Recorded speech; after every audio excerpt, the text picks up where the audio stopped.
Ustadz, dalam kesempatan ini saya pengen ngobrol tentang ibadah puasa di bulan Ramadan.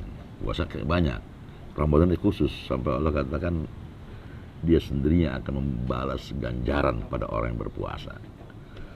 Jadi ini istimewa nih. Nah, saya mulai mau runut, kapan nih kita diwajibkan berpuasa di bulan Ramadan? Sebelumnya kan nggak ada, bulan Ramadan ini ada, kewajiban puasa belum ada. Sejak kapan ini sebetulnya? Jadi ini saya suka menggunakan pendekatan waktu ini ya, untuk mengetahui kekhususan dari satu ibadah dan biasanya hikmah di baliknya. Puasa, sholat misalnya, sholat, puasa, zakat, dan haji, 4 dari rukun Islam ini, selain syahadat, itu kan diturunkan dalam waktu-waktu yang berbeda. Dan turunnya itu karena waktunya berbeda mempunyai pesan yang juga berbeda, walaupun dia ada dalam rangkaian keseluruhan. Jadi sholat misalnya itu turunnya 2 kali. 1 kali pada tahun ketiga, itu sholat pagi dan petang. Tapi sholat yang 5 waktu ini turunnya pada tahun ke-10 di Mekah. Nah, tapi puasa itu tahun kedua Hijriah. Zakat juga tahun kedua Hijriah. Sudah di Madinah ya? Sudah di Madinah. Kalau tahun kedua Hijriah kan artinya 15 tahun dari masa kenabian. Ya kan? Nah, haji itu tahun ke-6 Hijriah. Sekarang kita lihat apa yang terjadi pada waktu-waktu ini dalam sejarah kehidupan Rasulullah SAW. Jadi tahun ke-10 itu adalah tahun kesedihan. Para sejarawan menyebutnya begitu. Karena 3 tahun sebelumnya, itu dari tahun ke-7 sampai tahun ke-10, kaum muslimin itu diisolasi oleh masyarakat musyrik Mekah. Mereka tidak boleh berhubungan sama sekali dengan masyarakat Mekah dalam semua bentuknya. Begitu keluar embargo lah itu. Begitu keluar dari isolasi itu, paman beliau Abu Thalib meninggal. Ini kan sumber dukungan keamanan dan politiknya. Kemudian istri beliau Khadijah juga meninggal. Ini kan sumber dukungan emosi dan finansialnya. Nah, di saat beliau bersedih seperti itu, dunia kan terasa gelap, jalan seperti buntu, lawan terasa terlalu kuat buat dia itu kan. Orang merasa lemah di situ, dan itu bahaya bagi para pemimpin. Di saat itulah beliau diperjalankan dari Masjidil Haram ke Masjidil Aqsa, terus naik ke langit tertinggi bertemu dengan Allah Subhanahu wa taala. Sekarang coba kita bayangkan, sebesar apa itu Mekah kalau orang sudah naik ke langit. Kan nggak kelihatan kan?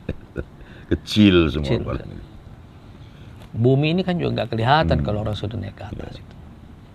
Jadi waktu, tempat, ruang ini jadi hilang makna. Waktu juga hilang makna karena ini semua perjalanan dalam satu malam. Itu keistimewaannya salat.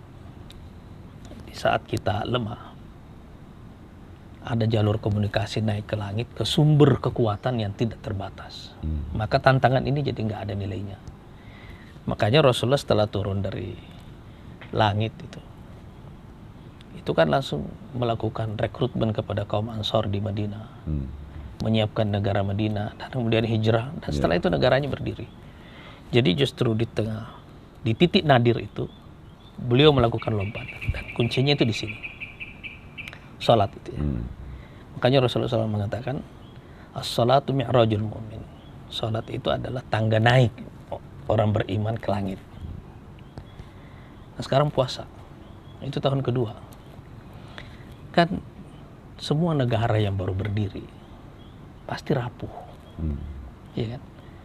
Makanya di dalam catatan sejarah, para sejarawan Muslim itu sepakat mencatat bahwa 5 tahun pertama di Madinah itu adalah masa defensif, masa bertahan, karena pasti akan ada serangan dari luar. Jadi Rasulullah SAW setelah membangun masjid di tahun pertama, mempersaudarakan Ansar dan Muhajirin, membuat perjanjian Madinah dengan seluruh kelompok-kelompok yang ada di Medina, kaum muslimin, kaum musyrik, yang masih musyrik dan juga yang Yahudi misalnya, semuanya ikut dalam perjanjian itu. Nah, tahun kedua turunlah ibadah Ramadan ini, ibadah puasa. Dan itu berbeda dengan sholat. Kalau kita bandingkan dengan agama-agama lain misalnya, bentuk persembahan atau peribadatan manusia kepada Tuhan, apapun Tuhannya itu ya, kan selalu ada unsur ruku dan sujudnya gitu. Tapi kalau puasa ini kan enggak, orang menahan diri, ya kan, menahan diri dari sesuatu yang bukan haram, yang selama ini juga halal. Dan enak. Makan, minum, seks gitu kan. Itu kan selama ini halal. Cuma disuruh menghentikan di situ. Ya kan? Jadi puasa ini adalah ibadah penghentian. Stop di sini. Haji yang mau lagi. Ada gerakannya. Semua gerakan juga sama. Sama. Ini nggak ada. Yang kita lakukan adalah tidak melakukan. Itu bedanya.